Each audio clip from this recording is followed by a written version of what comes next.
Hi friends, ప్రస్తుతం ప్రతి రంగంలో ఆర్టిఫిషియల్ ఇంటెలిజెన్స్ వినియోగం పెరుగుతుంది. దీనివల్ల సమయం, మానవ వనరులు ఆదా అవుతుండడంతో అందరూ దీనిపై మక్కువ చూపిస్తున్నారు. అయితే ఏఐతో భర్తీ చేయలేని కొన్ని ఉద్యోగాలు ఇప్పుడు మనం చూద్దాం. క్రీడాకారులు. క్రీడా రంగంలో ఆర్టిఫిషియల్ ఇంటెలిజెన్స్ ఉపయోగం పెద్దదిగా ఉండదు. కొందరు దిగ్గజ ఆటగాళ్లకు బదులు రోబోలు మైదానంలో పాల్గొని ఆటలాడటం అనేది అసాధ్యమైన పని. న్యాయవాదులు కూడా వారి క్లయింట్ యొక్క వ్యక్తిగత, మానసిక సమస్యల ఆధారంగా కేసును వాదిస్తారు. అందుకే ఈ వృత్తిలో కూడా ఏ అవసరం అంతగా ఉండదు. థెరపిస్టులు రోగి యొక్క మానసిక పరిస్థితిని క్షుణ్ణంగా పరిశీలించి థెరపీ అందిస్తారు. ఈ పని ఏఐతో అంత తేలికగా సాధ్యపడదు. సంగీతకారులు.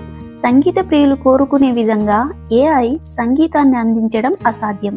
అందుకే ఈ వృత్తిలో ఉన్న వారికి కూడా ఏఐతో ఇబ్బంది ఉండదు. డాక్టర్లు. ఏఐ రోగ నిర్ధారణ మరియు చికిత్సతో సహాయం చేయగలిగినప్పటికీ ఆరోగ్య సంరక్షణ విషయంలో వైద్యులను ఎప్పటికీ భర్తీ చేయలేదు. చేతి వృత్తులు. చేతితో తయారు చేసిన ప్రత్యేకమైన వస్తువులను రూపొందించడంలో వీరి పాత్ర ఎంతో కీలకం. వీటిని ఏఐ అంత సులభంగా ప్రతిబింబించలేదు. గైస్, మీకు తెలిసిన ఏఐతో భర్తీ చేయలేని ఉద్యోగాలు కమెంట్ చేయండి. ఇప్పుడు పుచ్చకాయ గురించి కొన్ని ఆసక్తికర విషయాలు తెలుసుకుందాం. వేసవికాలం వచ్చిందంటే పుచ్చకాయకు డిమాండ్ బాగా పెరుగుతుంది. దీనిలోని పోషకాలు ఆరోగ్యానికి ఎంతగానో మేలు చేస్తాయి. పుచ్చకాయలో దాదాపు 92% వరకు నీరు ఉంటుంది. ఇది బాడీని హైడ్రేట్ చేసి రిఫ్రెష్ చేయడంలో సహాయపడుతుంది. పుచ్చకాయలో చాలా రకాలు ఉన్నాయి. ప్రపంచవ్యాప్తంగా దాదాపు 1200 పుచ్చకాయ రకాలను పండిస్తున్నారు. మీరు గుండ్రటి పుచ్చకాయలను చూసుంటారు, కానీ జపాన్లో స్క్వేర్ ఆకారపు పుచ్చకాయలను ఎక్కువగా పండిస్తారు. పుచ్చకాయను పండ్లు, కూరగాయల జాబితాలో చేర్చారు. దీనికి 2 గుణాలు ఉండడం వల్ల ఇలా చేశారు. పుచ్చకాయలోని ప్రతి భాగం తినదగినదే.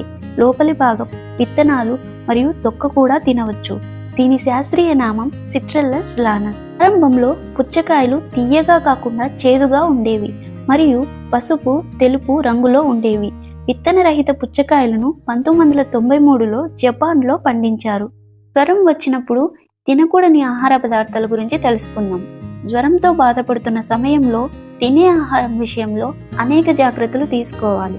జ్వరం వచ్చినప్పుడు జీర్ణ వ్యవస్థ నెమ్మదిగా పనిచేస్తుంది. అదే సమయంలో బాడీకి ఎక్కువ శక్తి అవసరం. జ్వరం లేదా దగ్గు ఎక్కువగా ఉన్నప్పుడు కారం ఎక్కువగా ఉన్న ఆహారాలు అస్సలు తినద్దు.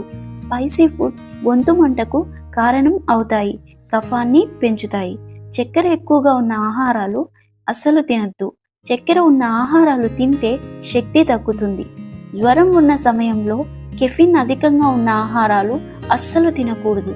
కాఫీ, టీ ఎక్కువగా తీసుకుంటే శరీరం డీహైడ్రేట్ అవుతుంది. జ్వరంతో ఇబ్బంది పడుతున్న సమయంలో పాల ఆధారిత ఉత్పత్తులు తీసుకోవడం తగ్గించండి. ఇవి కఫాన్ని పెంచుతాయి, దీంతో పలు సమస్యలు వస్తాయి. జ్వరం వచ్చినప్పుడు కేవలం ఇంటి చిట్కాలపై ఆధారపడకండి. వైద్యుడిని కలిసి జ్వరం రకాన్ని తెలుసుకోండి. జ్వరంతో బాధపడుతున్న సమయంలో చాలా మంది భోజనం స్కిప్ చేస్తూ ఉంటారు. ఇలా భోజనం స్కిప్ చేయడం వల్ల ఇన్ఫెక్షన్లు తీవ్రం అవుతాయి.